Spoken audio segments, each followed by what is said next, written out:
తక్కువ చేసి మాట్లాడకండి. అలాగే ఎవరిని బాధించకండి.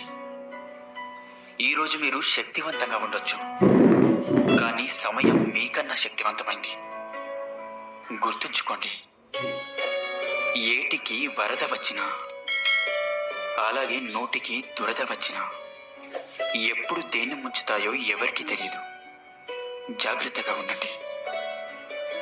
అలవాట్లు సరిగ్గా లేకుంటే ఎంతటి ధనవంతుడైనా భిక్షగాడిగా మారిపోతాడు.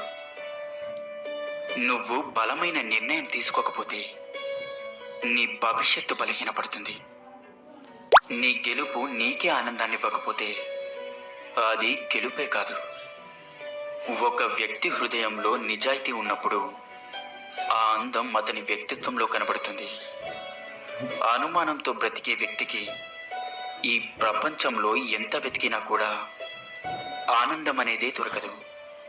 మీరు కోపంలో ఉన్నప్పుడు ఎక్కువగా మౌనాన్ని వహించండి. ఎందుకంటే ఆ సమయంలో మీ నోటి నుండి వచ్చేవి మాటలు కావు, మారణాయుధాలు.